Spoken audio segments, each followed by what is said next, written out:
guys, welcome back to my channel. Today we're going to be talking about New Year's resolutions because honestly it's December and that freaking crept up on me. Like, I still feel like it's November or September, honestly. But anywho, we're going to be talking about goals and creating goals because the New Year's approaching. And I know people are going to be wanting to do New Year's resolutions and stuff like that. And I figured I would share some of the things that I do to make it interesting with you guys so that we can create goals together. So I think that the reason that the New Year's is so appealing to people is because it's just like, there's me leaving this old year behind and stepping into this new thing. And so I don't feel like necessarily you always have to wait till the New Year's to have that feeling. For example, I like to make my goals spicy a little bit by doing them based off my birthday.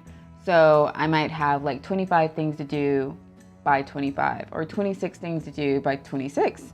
And those things could range from traveling outside of the US and eating smoothies every day for breakfast for a week, or like getting an ear piercing. The bottom line is there's like a mixture of really intense goals versus like, oh, this is a one-day thing and that's all it takes.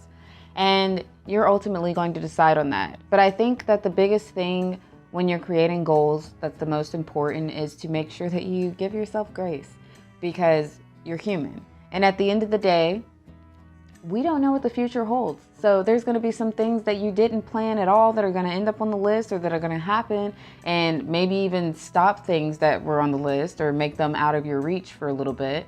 And that's okay, because there's no possible way for you to know. And as long as you're always striving to be your best self, then there's really no harm in not getting something done on a list that you created or having to put it off for longer. The ultimate thing here is when you put it on a list, it's supposed to be that I strive to do it. But sometimes these goals that we put on the list aren't even goals by the end of the year. So that's not to discourage you from making the list. It's just to say, like, keep in mind, we don't predict the future. And although we create plans for it, that doesn't mean that they're written in stone and that everything goes according to plan. I have another method that I haven't used yet, but I thought about it and I thought it would be a cool thing to do, which is 24 things to do by 2024, or 24 things to do in 2024. So I think this would be along the same notes as the age implementation. So again, you're just creating a to-do list. And I like to put a cap on it, guys, because if you're like me, I create to-do lists every single day and I list like 20 things to do. And then I get like 3 or 4 of them done. So that's another method that you could use, is 24 things to do in 2024.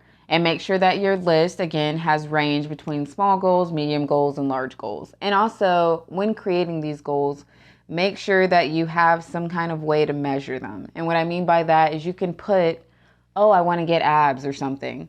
That's the desire or the dream, I guess. But it's not necessarily your goal. Your goal might be, I want to do ab workouts for a month straight, and I'll pick them off of this particular YouTube channel or something like that. Or I want to at least do a 15-minute ab workout every day. Something like that would be like a good goal, because it's like, oh, you'll know when you've done it and you can mark it off, but you'll also know when you haven't done it and you can leave it there. Or deem that you don't really need abs in the beginning. So my next thing that I like to do is monthly goals, which is great because I can get a little bit overwhelmed focusing on many things. Again, I try to focus on one goal a month sometimes. So for example, you have 12 months, of course, and so you would do 12 different goals, and each of these months, that's the ultimate goal that all your goals in that month are focusing towards. That's a lot of goal. Oh, wow. Anyway, so you'll do January, yoga.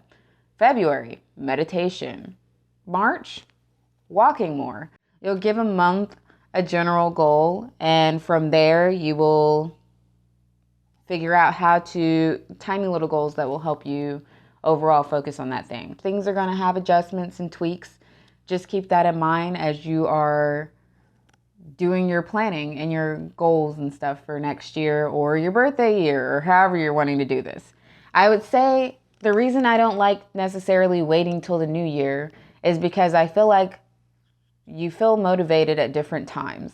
And who's to say how you're going to be feeling on the new year? Not to jinx you, but you might not be feeling the motivation you feel right now during the new year. So I always like to, when I'm feeling motivated, let me go ahead and start on it because I realize that I'm not always feeling motivated.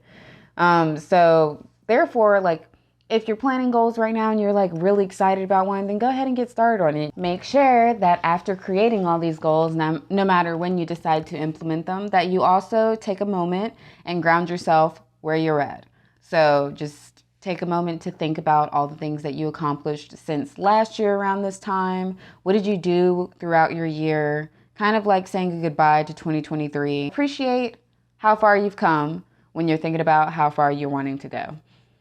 That being said, thank you for watching this video, and I hope that it's really helpful in helping you implement new goals and appreciate the goals that you've already accomplished and begin wherever you're going to begin, whenever you're going to begin, this strive to the better you. If you like this video, please give it a thumbs up. Otherwise, stay tuned and I'll see you in the next video.